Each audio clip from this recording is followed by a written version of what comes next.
This is Sienna, and she is 60, a widow, finally free from a narcissistic marriage that lasted over 30 years. For 3 decades, every decision went through him. He told her she couldn't handle money, that she'd mess up paperwork, and that she was too emotional to think straight. That if anything went wrong, it was her fault.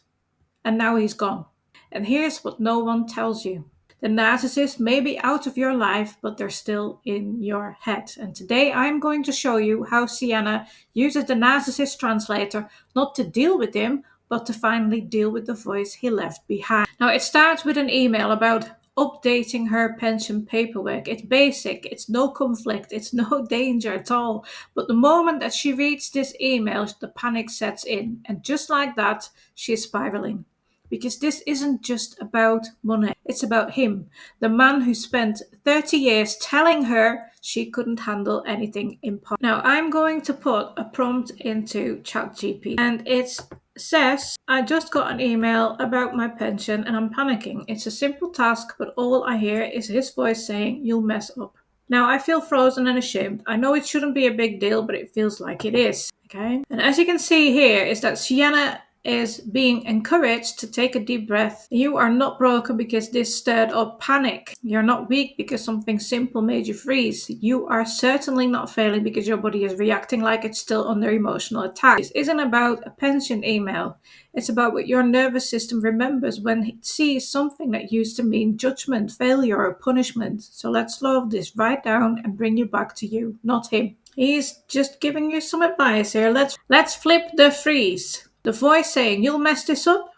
That's not your intuition. That's a ghost of conditioning. His shame script living in your head trying to keep you small. Okay? And then he's giving you a quick nervous system reset. As you breathe, say this to yourself, I am safe now. His voice is not the truth and I get to figure things out calmly at my pace. Now let's reframe this task. So he's helping you reframe this task.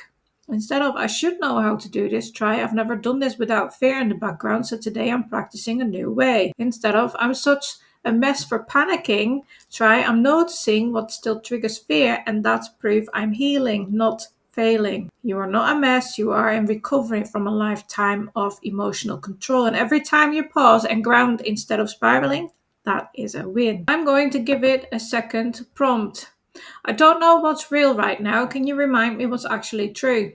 And then ChatGPT says, yes, Sienna, let's anchor you back into your truth. Your truth, not his echo. Right now, your mind is spinning because it's trying to protect you from shame, judgment, and failure, things you were trained to fear.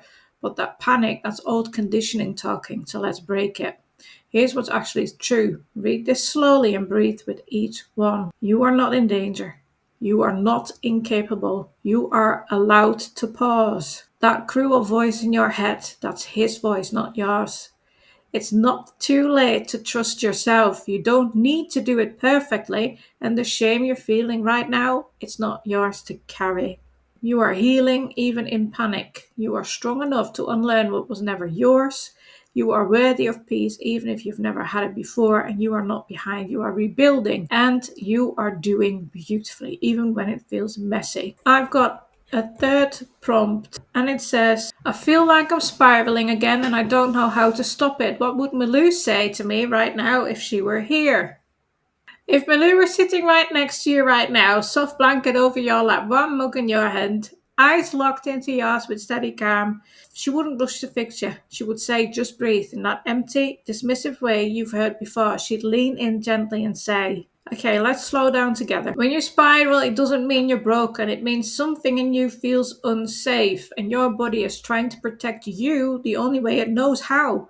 By overthinking, by over-preparing, or shutting down. So before we unpack anything, we need to remind your nervous system that you're safe now. You don't have to defend yourself from a ghost. And then I would say you are not failing because this is happening again. And you are allowed to stop mid-spiral. And what I would never let you do is beat yourself up over spiraling. I would never let you apologize for needing support. I would never believe the lie that you're too emotional or too late.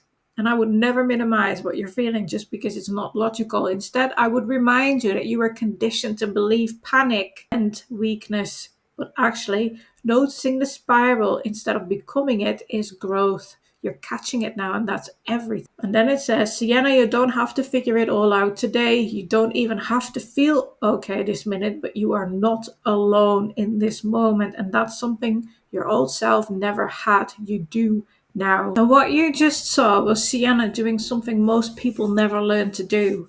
She interrupted her panic with presence, not by fighting it, not by trying to fix it, but by understanding it.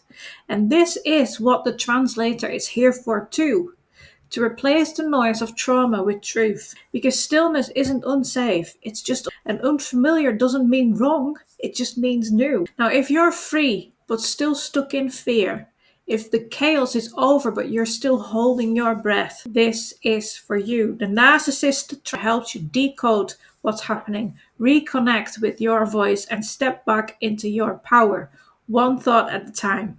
One breath at a time, one truth at a time. Now, the links to get the Narcissist Translator are in the post with this demo. Go and grab your new emotional support tool on demand and set it up with my help in videos in under 30 minutes. Because you are worthy of a life that feels yours. So let's create that, shall we?